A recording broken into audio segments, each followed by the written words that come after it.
swear.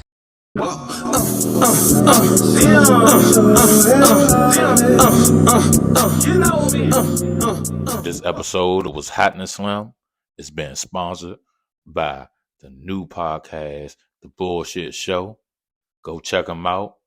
Check out JEEJEE777. That's JEEJEE777. Be on the lookout. Fire content. She got a new host, Tanya. Be on the lookout. Go tap in.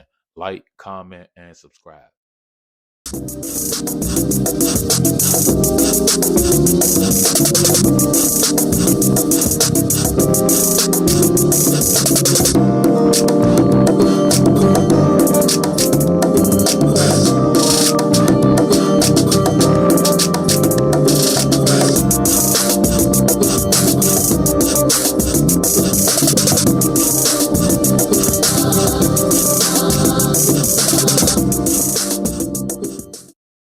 Welcome back to another episode of What's Happening Slim. Today I got a special guest, JEEJEE777 on YouTube. Go check her out. She got fire content, controversial content. Can you please introduce yourself to the people? Of course. Thank you. Thank you for having me. This is JEEJEE. As Sean was saying, my YouTube channel is JEEJEE, and that's with 2 J's, JEEJEE 777. And I'm on YouTube. I have a TikTok channel as well, and that is JEEJEE Pearls, JEEJEE Pearls. And I have some controversial information on there as well. So check it out. I'm not going to lie. Both places. I'm not going to lie. You might have to spell it out for some people for the TikTok. I'm not going to lie. Uh-oh. Yeah. What are you implying? Yeah, that some people just can't spell. All right. So it's JEE. JEE. So that's JEEJEE, but it's just spelled with a J. 2 E's, Pearls. And so that's JEEJEE Pearls on TikTok and JEEJEE777 on YouTube. Okay. So we here today because me and you talk, I'm not going to tell them why we talk or how we talk, but we talk, and I want you to address content on your channel, right? Uh-huh. I want you to address why we here and why we talking and why someone stole your content, right? Well, I'm not going to say they stole my content. Mm-hmm. I wouldn't say stole my content. Okay. I would just say they stole the narrative. Okay, gotcha. You know what I mean? Gotcha. Stole the narrative, and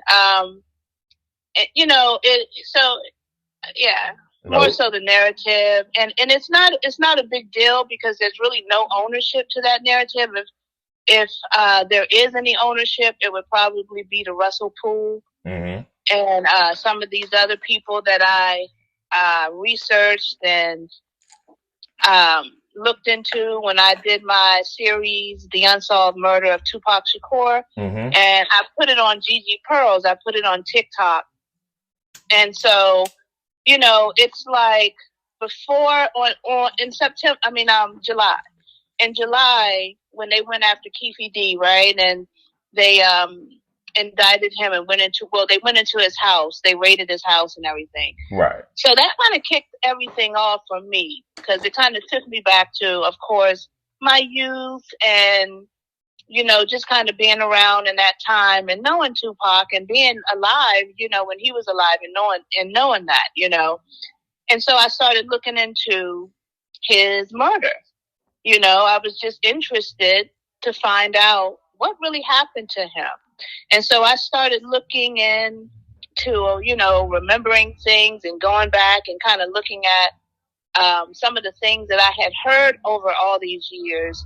And then going back and just kind of looking through everything that was out there and kind of came up to my own with my own conclusion as to what I thought happened to him. You Right. know, I mean, I'm not a detective. It's not like Right. I'm, you know, going to press charges or anything. It's just something personal Right. that I just kind of wanted to do. I do have a question. I do have a question for you, but I want, because I know you, but I want people to know your musical background. Well, well, you know, back in the day, I was pursuing a singing career, music career. Mm-hmm. I did a lot of things with in the area. I did a lot of things with the young JBs. Mm-hmm. You know, I graduated from Duke Ellington School of the Arts here in DC. And so, you know, at one time when I was really young, I thought I wanted to pursue that career. I've gone to Jack the Rapper. I've performed to Jack the Rapper. As a matter of fact, I think I performed to Jack the Rapper. So if y'all don't know what Jack the Rapper is, it's a music conference, and that's where you will go, hopefully, to get signed. You perform in clubs, you do your promo, and it's just I want to say a weekend of you doing promo. Andre 5,000. 3,000. Don't say 3,000 or whatever. You know, that's you know what I mean. 5,000. But you not. But I just want to let people know that you're just not talking out your ass. You know what I'm saying? No, Like, I've kind of been around this industry and in it. So when I looked at your content, right, I looked at one thing, and one thing struck me is that when they said Russell Poole went to a meeting with Reggie Wright, right? They choked him out. He had to be resuscitated because he had a heart attack because they choked him out. Right. Right. So now,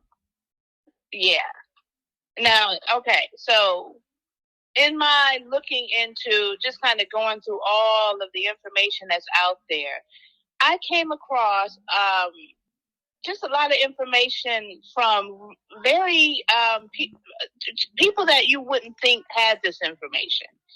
Okay, and so I kind of started taking snippets of just different comments that I thought kind of summed up this whole situation. And that was one. And I got that. I want to give you the name of the guy that I got it from, because like I said, this murder has been solved a long time ago. Mm-hmm. You know, it's just that for some reason the narrative switched. And we, of course, we know why, you know, because of Keefe D and the statement, Greg Kading, of course.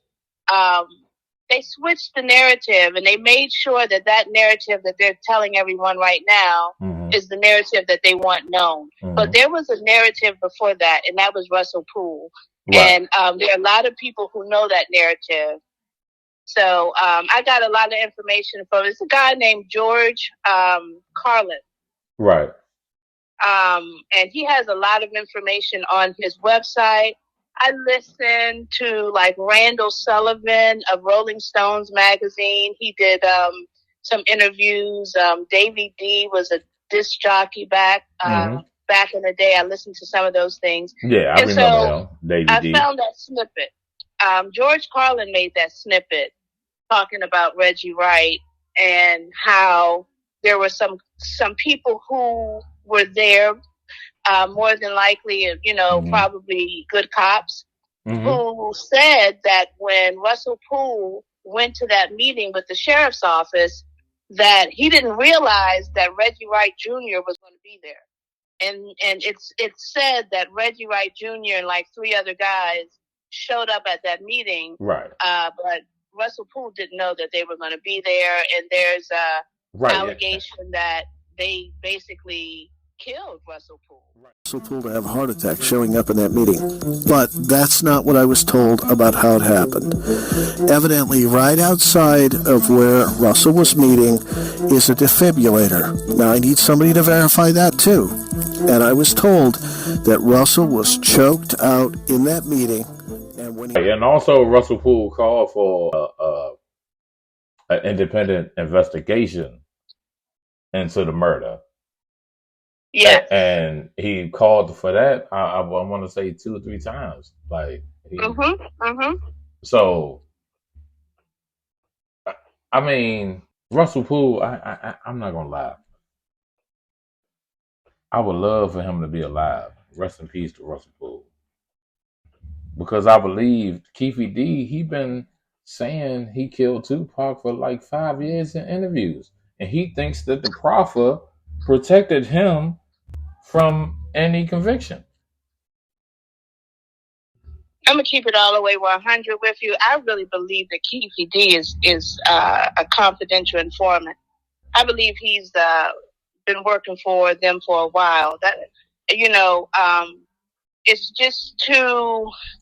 I mean, he did.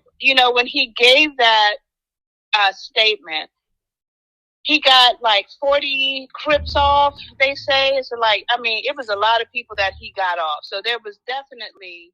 I appreciate you if you stayed tuned this long to the end of the video. But don't forget to like, comment, and subscribe. Go check out JEEJEE777, the new podcast, the BS show with Tanya. You got fire content over there. And don't forget, everybody have an opinion. So your opinion, to tell me my opinion is wrong, you have that opinion. But don't forget, that's just your opinion. Until the next time, we out.